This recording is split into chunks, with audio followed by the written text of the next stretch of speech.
she will be here in person towards the latter half of the season. So hopefully you guys are looking forward to that. Will be lovely to have her here as a host on the desk. And yeah, it's just awesome. We're just adding to our team the more we go. If you actually watch every day of Korean League of Legends, then you'll know that some of us are feeling some signs of exhaustion. A week and a half in, so everyone we can bring to the team is a huge boon. And obviously, what I really love is also having a bit more checkups in between regions, because especially for if you're a big fan of one region, you might not really see as much of any of the other regions. We also see a lot of similarities here in terms of the priority. Win rates very different. Rabbit hole, and it will be the Syndra mid here. And D plus Kia with this draft, you're looking for a little bit of extra damage here, because the Jace can do a lot to set you up. The Lucian can burst people down, but you do need either finishing damage, and it is going to be the Jace mid. They're just going to do it. All right, unless it's going... Yeah, it could be Jace mid, could be Renekton mid. Of course, Showmaker has played both of these champions quite a lot. So we actually right now have absolutely no idea what's going to be played. I think playing the Renekton into a Syndra... doesn't sound very fun. It doesn't sound fun, but... they could also swap it, but Syndra being in a long lane topside also could be very disastrous, especially when you consider the Elise. So it becomes very uncomfortable there if they wanted to try to be like, well, we'll also swap. So the very well so far. I think a lot of teams, like Liv Sandbox, sadly, unfortunately, last week, have just fallen to this D plus Kia pressure. But Nongshim so far haven't taken any permanent damage. Really cute. Def just checking the Gromp there, making sure that Canyon's not getting counter jungled. Oh my goodness, he reads it! Def gonna get caught out. Hells have to flash, but there's the flash to follow up the culling to try and get this one. But first blood goes to Zeri. And man, Sylvie, that was so sick. That was so sick. What an amazing ult there. The read was real. Takes him out. That's finally the first real punish that we've seen from Sylvie here, with the attention the topside Canyon has taken. And Fiesta could come over here, steal his blue buff with the Force of Will and say, like, you can't take everything. Yeah, you're going to try to cross-map the jungle. You can't have this. Not this time. Topside, a little bit on fire for Nongshim, but on the enemy jungler, who has no range of movement in this game because there's no vision. It's never safe. He's Sejuani and he's still not safe, Just feels very Damwon, right? Even though it's D+ now, like it's a Canyon game. Okay. Canna just, he's stomping around the jungle and he just wants to break his watch. It's just, no, I don't like this watch. Here's a handicap. It's actually such a Chad move. He's like, just to let you guys know, I'm so ahead. I bought a stopwatch and I don't need it. Yeah, I like how as well, like, obviously, I think he was like trying to control ward the brush or something like that, I guess. Yeah. But he didn't even do that. He's like, oh no, I don't need to do that anymore. I stopwatched the brush instead. I can just look for my watch in this grass and it'll be totally okay. As Def clearing out this mid lane. All of the farm, and the Drake is okay. Well, it belongs to D plus Kia now. As Tidal Wave's going to come through, Sylvie in a bit of trouble, takes a few autos and doesn't have the passive for those extra resistances, and that's going to mean that D plus Kia have a moment where they can just wander in and take this if they'd like to. And look at this, they're playing out this poke/pick composition now that's sort of been formed. And yes, they don't have Tidal Wave, but Showmaker, as long as he keeps these health bars down, going to be really difficult to stop this dragon from going. Baron attempted trade here where there's control ward vision is just not going to work. But this is the level of desperation that Nongshim have right now, where they're like, we can't just give this up. The turret is at 3/4 health. We can't cross map or anything. It's going to force a TP, but they're not going to get much else. Oh my goodness! He flashed in and the teleport is just completely destroyed. I stand corrected. Oh no, that is not what you want. He just completed an Infinity Edge. As now Canna is trying to get this one done. Cole the Meat comes through. Would have loved to stopwatch at that point in time, but it's not going to work out. The Drake does go over to D plus Kia, but that was a big mistake. Yeah, that was a greedy TP from Deft, and I was going to say they get a TP, but nothing else. I thought we're going to see Nongshim back away. Okay, Fiesta, bye. He's dead. Showmaker just, that's a boot for the kill. One of these two tier stacking mid laners is more powerful than the other right now. Yeah, started at the same place in the game. We're 10 CS lead up for Fiesta, but this Varus lethality variation is going to absolutely destroy. So both mid laners making a critical play here. But it's the TP. Fiesta's in the brush, and there's a control ward here, actually, that helps set this play up. Towards Elder timing. D+ can do pretty much They can do no whatever wrong. they want. Yeah, and the tragedy of this is the late commitment means Dundun commits teleport and doesn't get that gold top side, or rather bottom side. Okay. That scout of the week was very nice, but I just don't know whether it's going to matter. Okay, The madman! never mind. Fiesta just flashes on top of him and presses the gameplay button. The madman! Fiesta. He handled that super well. Also had a Gameplay button. stopwatch, I guess. Yeah. So, He I mean, was he actually was never probably really okay. going to die. Yeah. Just a little bit of greed there from Deft, and Canyon wasn't nearby to actually assist, so... That was a bit of a shake of the head there from Deft as well in the player cam. So, all right, Nongshim's starting to come alive Yeah, here. I mean, if Nongshim win this game, I'm probably giving the POG to Fiesta because he's had 2 critical plays here that have actually kept them in this game. Knocks him back here. Kellen doesn't commit. I think Kellen and Deft on different... Spidling just to spot out Fiesta here as Sylvie finds the Glacial Prison off to the side. Showmaker's going to go golden as now Canna just flashes in. They jump on top of Vital, who explodes with the ultimate, but explodes into the Death Chamber as well. Deft now running away from Dundun, but he's so incredibly fast. And he'll blast code. He's out of there. He's absolutely fine. And the War Machine that is D+ Kia will mow down Nongshim. Triple kill for Canyon, that's the ace, and they might just run down mid lane. Looks like they certainly will. So a inner turret standing in their way, but it is going to fade very quickly as Deft is setting up the side down here. Kind of a backup plan, potentially, but guess what? He's got TP, actually. The call is come mid, actually. We're going to win the game now. There's no, like, okay, what if we can't end? At least we have bottom pushing. Nope, just going to TP in, and the call is to end no matter what. Connor's like, I still have my GA, it didn't pop. There is no way we lose this game. It's 31 minutes. GG. Yeah, that's it. And D+ Kia, it wasn't his dash.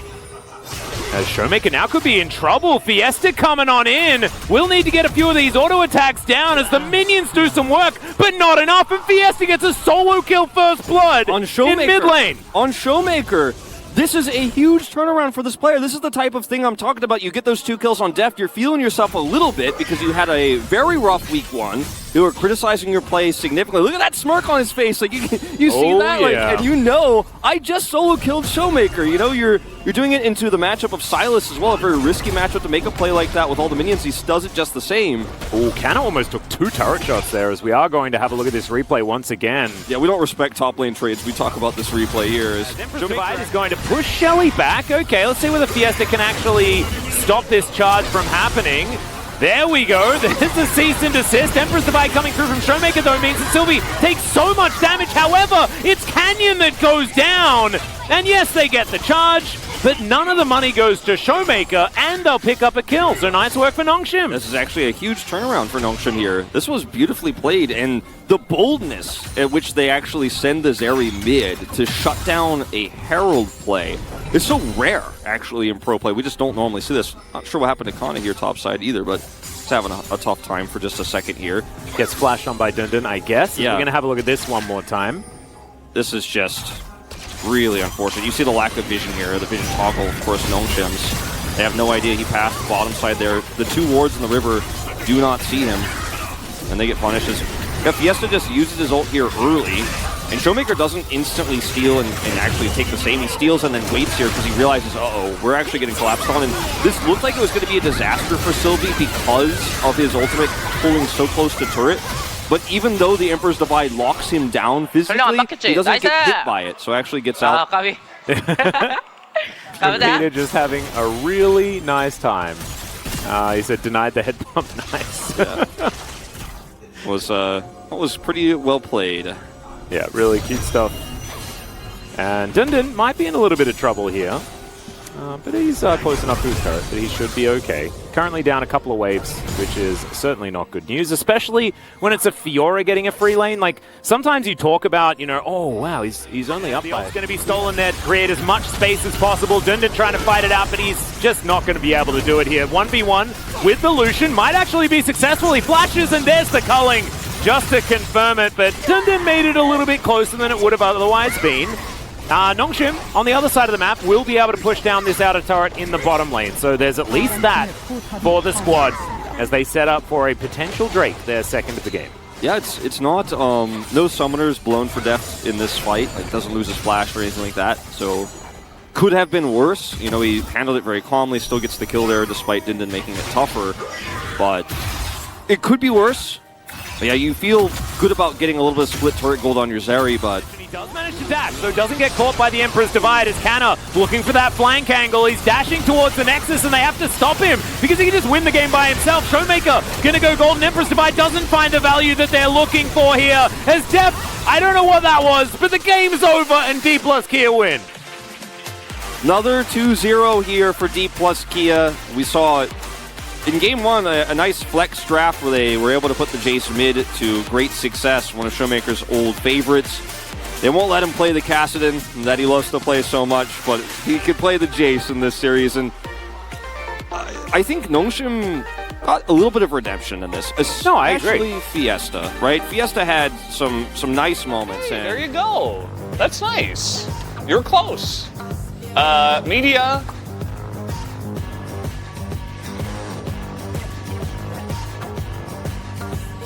All right, guys, we have the interview ready. Let's hop over to Jisun for the translation.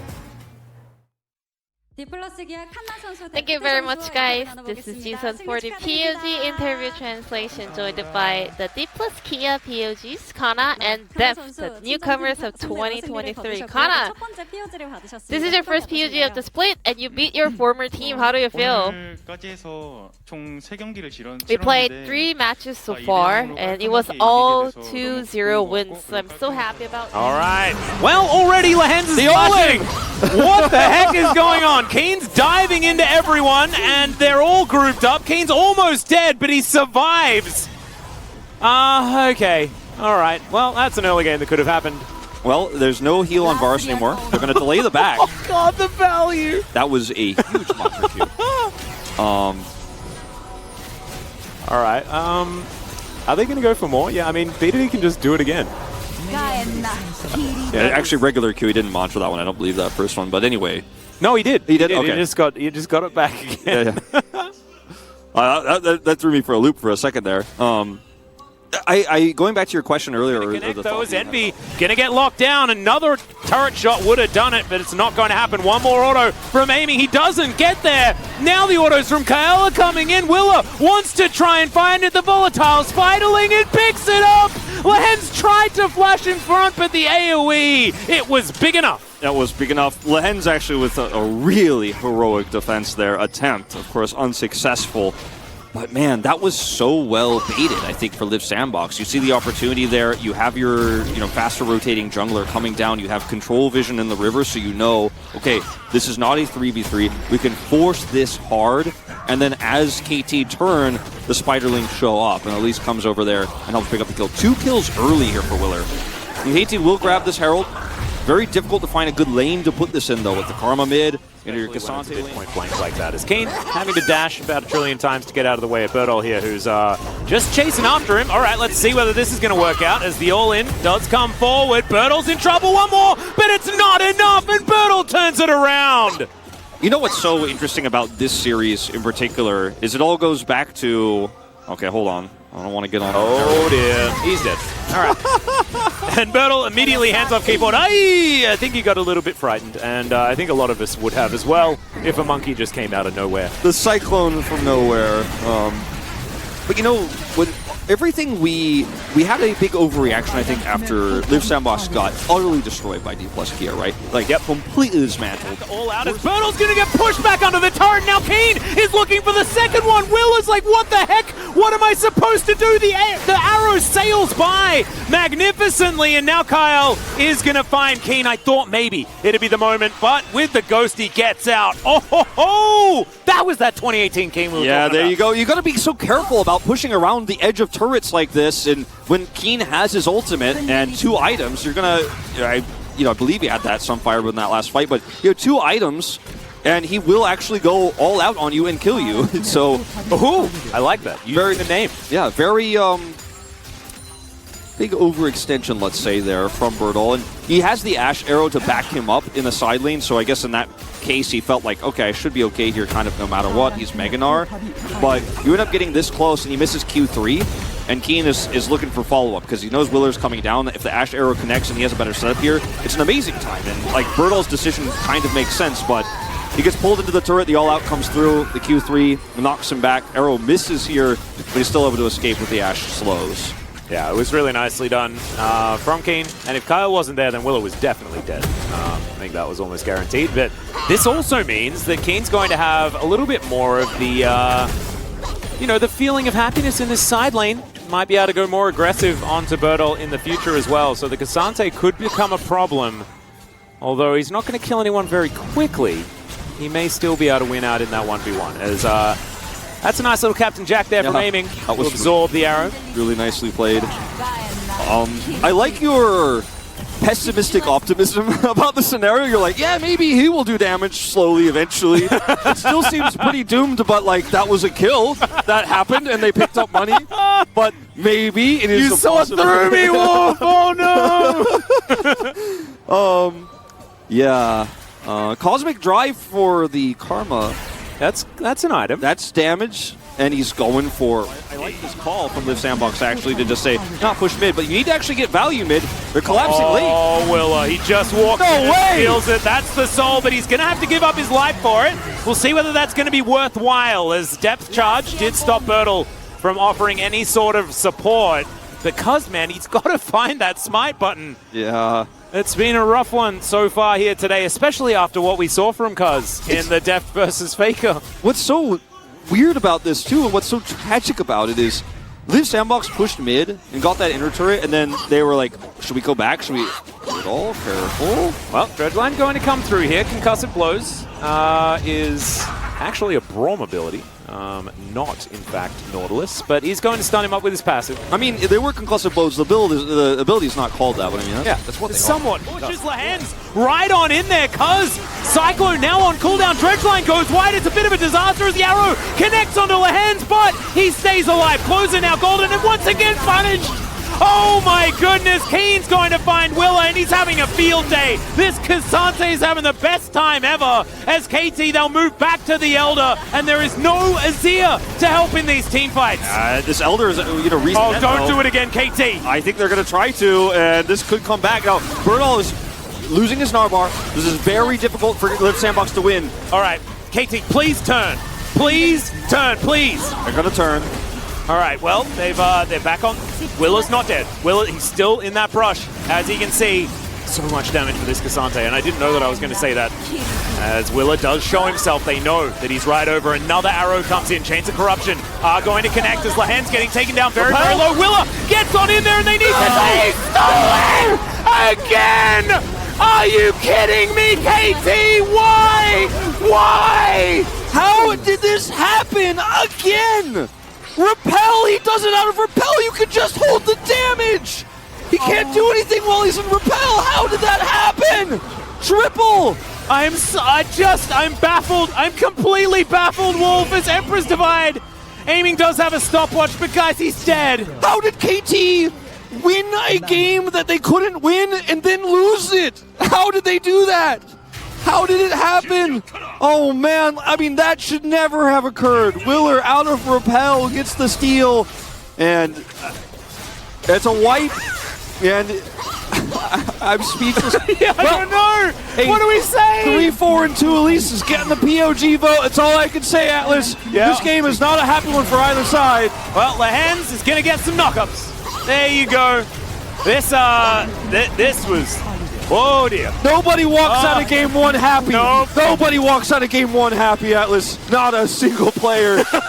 Maybe Willer. Only Willer gets to walk out happy. Yeah, he does. He has a bit of a grin on his face, as you can see right there.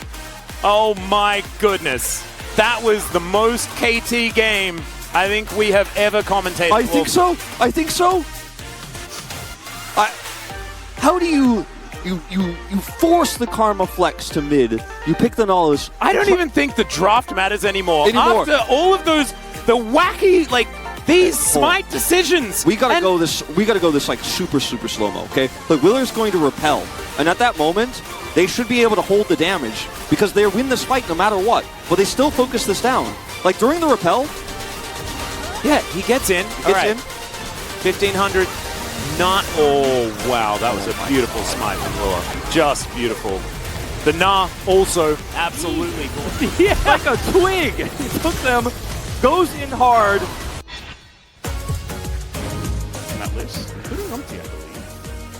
speaking of Umpty, I'm going to go for the flash here. This is the most Giga Chad move. I mean, what can you say? This is the way. I mean, Peanut kind of championed it. He's not even going to bother flashing because he knows he's already done Umpty. Amazing gank. Perfectly timed. Very well read.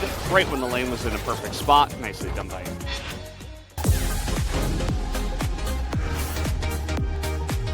Really nicely done by Wheeler. This is what I was afraid of. And once again, another chain is going to connect here as perfect execution, and he manages to get the 1-for-1. After that game, I am here to tell you it's back. Let's go. Live Sandbox. You can't see my sing. You can't see it right now, but I'm telling you, there's a public declaration of love for a team that, after a crazy game like that, has won my heart again, Valdez. Because wow, what can you even say? That's the most romantic League of Legends I've seen all year.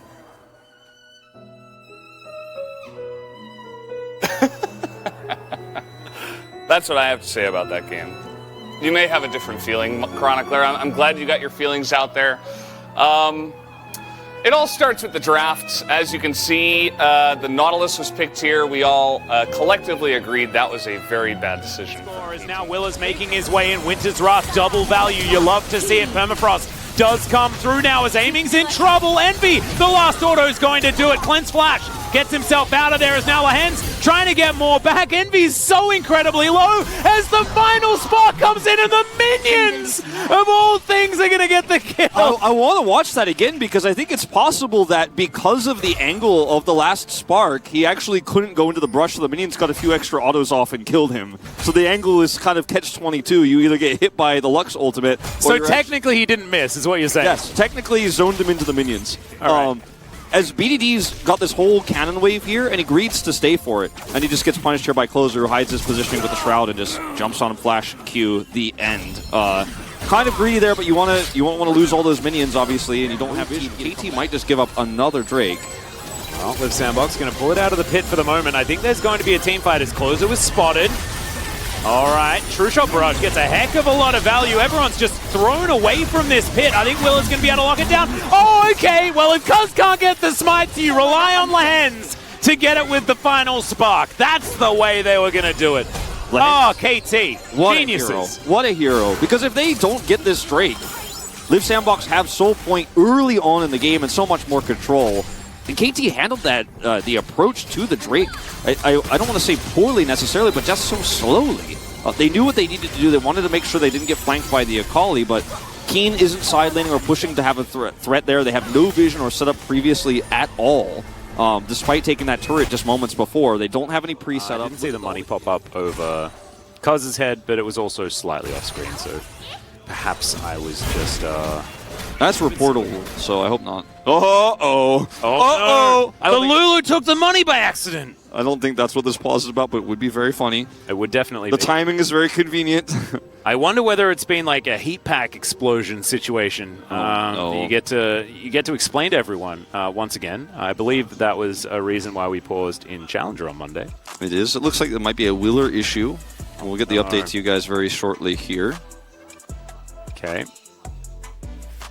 Nothing really obviously just yet. However, it is Willa that is struggling with something. We will immediately... He's got quite a few splinters in his pocket, you have to imagine. As Puzz goes in. Yeah, that is the cease and desist to come forward here as BDD looking for Kyle. Immediately does get rid of him, but now he might just be entirely punished for it. That was a choice that was made, and there was not a lot of information about the choice that he made, so it was from our perspective, a little bit more obvious that it was not the right choice than to the player who didn't have the same sort of information, because there's a control ward here set up. Don't know where Kyle is, obviously, right now, but you know there's a Lucian nearby, and there's tons of burst damage. And Tidal Wave just locks him down for the extra CC, and we've talked about this so much today. Does finally find Closer here, but now he needs to run to get himself out of the way, and Envy is going to say no. Bertle's the one that locks it down in the end, and it's a double kill. as he gets rid of both of the solo lanes. Live Sandbox, they may have just done it. They're going to break open the base. I mean, those are some late kills here on BDD especially. He's 40 seconds away from spawning here. Ward goes up, they've got a minion, and they want to end this. They've got the cannon, Birdall's going to tank it. Here comes that cannon. They actually, I think, just barely might be able to pull this off. Yep, first Nexus turret is going to get targeted down, but Live Sandbox, they don't bite off more than they can chew. They will take one Nexus turret and the inhibitor in the mid lane. Yeah, and Soul Point is open for them to take as well. Going to scan wards here on the way back, but there's so many threats here. Just yet, Birdall takes out Cuz, but he is not the main character of this team fight. It is aiming, and they're looking to get on top of him as the stun is brilliant, and they lock down closer. But aiming, he's going to get stunned up. The Q is too good, and the culling flies in. It's going to cull down BDD, and Lahan's watches on in horror as they lose yet another series. Live Sandbox. I don't know what it is with this team, but they've won another series. Every time the doubters come out for Live Sandbox, they perform. And after that D plus Kia series, I mean, I'm going to say it one more time. We've been talking about it all day. It was mentioned in that Hanwha series. People were like, oh, this could be our 10th place team. It just looked that bad. It looked that unrecoverable. And then 2 back-to-back upset wins against KT Rolster today, Hanwha Life Esports last week. And this team is suddenly moving up in the standings. And for KT Rolster, this is a disappointing loss. We talked about it before. Punch in the camera there, as you could see, as Kyle, once again, with a bit of a thumbs up. As G-Sun's asking whether I want to fix my hair. I absolutely do not. This series has really done it. I'm not gonna sit up straight. You know, I'm just leaning down, man. I'm in awe. I'm a crumpled human. Yeah. I'm crumpled. The series had me creasing. I think Valdez said it best after game 1 when he just said what. I think that's all I've really managed to figure out when it comes to both of these teams, to be perfectly honest. I think most of the good news is on the side of Live Sandbox, though. Not a lot of us had any real expectations for this. Something about getting straight A's, something with the dumb days. Anyway, let's throw it over to the space to break down that series.